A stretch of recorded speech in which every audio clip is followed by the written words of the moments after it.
বর্তমানে এই সেক্টরগুলো শুধুমাত্র ইন্ডিয়ান জিডিপিকেই টেনে তুলছে এবং রোবাস্ট গ্রোথ দিচ্ছে এবং ইনভেস্টিং অপরচুনিটিও এখানে আছে। এখানে প্রচুর এমপ্লয়মেন্ট জেনারেট হতে চলেছে। সেই রকম সেক্টরগুলোর মধ্যে প্রথমে আইটি এবং এআই।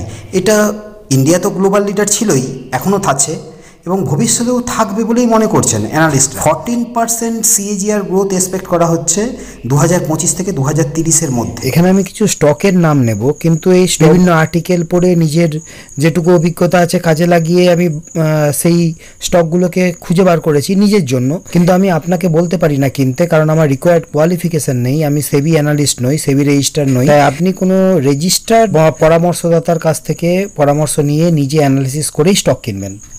তাহলে প্রথম স্টক হচ্ছে টাটা কনসালটেন্সি। এমনি টাটা কনসালটেন্সি তো গ্লোবাল লিডার ছিলই, এখনও আছে, ভবিষ্যতেও থাকবে। Focus area strong AI cloud and automation focus. Infosys focus area advance AI ML offering, major player in cloud transformation and digital services. HCL Tech heavy investment in cyber security and cloud service, expanding AI driven automation. Wipro focus area AI, blockchain and analytical solution, boosting innovation. Tech Mahindra specialized in AI for telecom services, telecom manufacturing and digital transformation. Persistent System, a mid-cap stock rapidly growing, strong in AI product development and cloud native solution.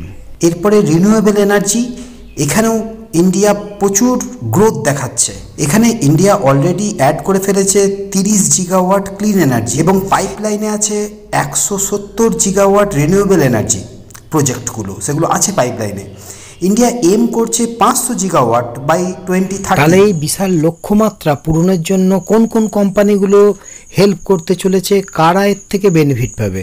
কিন্তু আবার আমি কোনো সেবি register adviser নই। সেবি register কোনো অ্যাডভাইজারের কাছ থেকে মত নিয়েই আপনি ইনভেস্ট করবেন। প্রথম stock Adani green, major solar and wind power development. Next, Tata Power and renewable energy. Solar portfolio and EV infrastructure. Suzlon Energy next. Wind energy solution. NTPC Green, expanding aggressively into renewables. JSW Energy, JSW Neo Energy, rapidly diversifying into green energy. Third sector হচ্ছে health care and pharmaceutical. এই সেক্টরে robust growth এসছে, বিশেষ করে কোভিডের পর থেকে growth আরও বেড়েছে, কারণ গভর্নমেন্টের ইনিশিয়েটিভ ওই আয়ুষ্মান ভারত আর ন্যাশনাল হেলথ মিশন। এখানে 25% গ্রোথ এক্সপেক্ট করছেন অ্যানালিস্টরা 2025 সাল থেকে 30 সালের মধ্যে, এবং 2.4 বিলিয়ন এখানে ইনভেস্টেড হতে পারে। তাহলে ফার্মাসিউটিক্যাল সেক্টরের কোন স্টকগুলো এতে উপকৃত হবে? কিন্তু আবার আমি কোনো সেবি রেজিস্টার অ্যানালিস্ট নই, আর আমার কোনো দায়বদ্ধতাও নেই। Sun Pharma, strong global presence and largest company in India. Second, Cipla, major player in generics and respiratory therapies. Next, Dr. Reddy's Laboratory, strong in generics and biosimilars. Divi's Laboratory, leading in API manufacturing. Apollo Hospital, leader in private healthcare services and of course telemedicine. এরপরে আসছে fintech. India যেভাবে data cost কমেছে এবং যেভাবে UPI payment বেড়েছে, 172 billion transaction হয়েছে 2024, এবং এখানে স্মার্টফোন পেনিট্রেশন বেড়েছে, গভর্নমেন্ট পলিসি এখানে ফেভারেবল জায়গাটায় এসছে, তার জন্য এখানে একটা ব্যাপক গ্রোথ এক্সপেক্ট করছেন অ্যানালিস্টরা। তাহলে এই সেক্টরের লিডিং কোন স্টকগুলো ইন্ডিয়ান গ্রোথকে সাপোর্ট করতে পারে? এগেন আমি কিন্তু সেবি রেজিস্টার অ্যানালিস্ট নই, আর নো দায়বদ্ধতা। তো first Paytm, 197 communication, a leading player in mobile payments, UPI, wallet, financial service. PhonePe, Walmart not yet registered but huge transaction volume. Policy Bazaar, online insurance platform. Browser Pay, Creed, Grow, Zerodha, these are some players for payment gateway and investment platforms.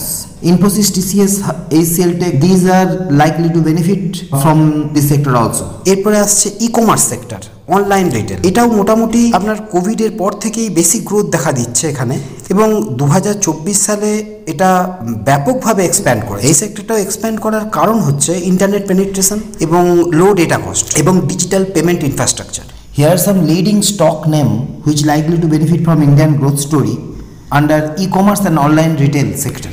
First, Nykaa, a venture company and leading player in online beauty and fashion retail. Zomato, food delivery limited, largest logistic and supply chain companies enable e-commerce across India. Info Edge, investor in multiple e-commerce platform like Zomato and operator Naukri.com, benefiting from Indian digital sector. Paytm for UPI payments, payment gateway, and e-commerce infrastructure. Reliance Retail aggressively expanding in omnichannel retail and e-commerce presence through JioMart and more acquisitions. Tata Digital via under Tata Sons Private Limited actually. Baking platform like Tata Neo and Unity e-commerce the digital ecosystem. Next sector হচ্ছে manufacturing and infrastructure. Manufacturing infrastructure সেক্টরে 33 মাস continuous India growth দেখাচ্ছে এবং এখানে প্রচুর FDI এসেছে। 69% FDI growth এসছে এখানে last ডিকেডসে 2014 থেকে 2024-এ। এখন এটা আছে 165.1 billion.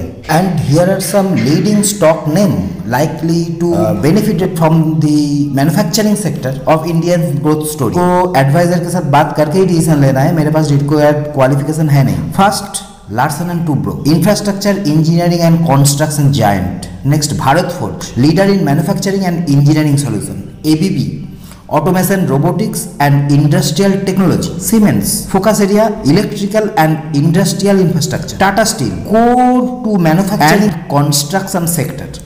এরপরে নেক্সট সেক্টর হচ্ছে ইভি অটোমোবাইল ইন্ডাস্ট্রি। এখানেও একটা প্রচুর মোমেন্টাম গ্রো করছে, বিশেষ করে গভর্নমেন্ট সাপোর্টিভ পলিসিস এবং মানুষের ইভির উপরে চাহিদা এবং তেলের দাম বেড়ে যাওয়া। এবারে এই সেক্টরগুলোর কীরকম ভ্যালুয়েশন আছে এবং এখানে লিডিং কোন স্টকগুলো আছে সেগুলো খুঁজে বার করতে হবে, খুঁজে বার করে তার ডিটেল অ্যানালিসিস প্রয়োজন। আপনাকে কোনো অ্যাডভাইজারের সঙ্গে বসে আলোচনা করে ঠিক করতে হবে, কারণ আমার কাছে রিকোয়ার্ড কোয়ালিফিকেশন নেই, আমি কোনো স্টক রেকমেন্ড করতে পারি না। First Tata Motor, dominant EV player with Tata Nexon and Tata Tigor brand. Next Mahindra, EV expansion with XUV 400 and focus on three-wheelers.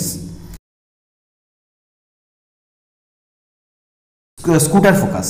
Parent of Ampere Electric, Olectra Green Tech, EV bus and public mobility solution. Excite and Amara Raja battery के लिए। আমি তো কিছু leading স্টকের নাম বললাম, কিন্তু এছাড়াও অনেক স্টক আছে যেগুলো হয়তো আপনারা খেয়াল রাখছেন, নজর রাখছেন। সেগুলো আমার সঙ্গে শেয়ার যদি করেন কমেন্ট বক্সে, তাহলে সেই ব্যাপারেও আমার মতামত আমি দিতে পারি। So thank you for your time and thank you for watching.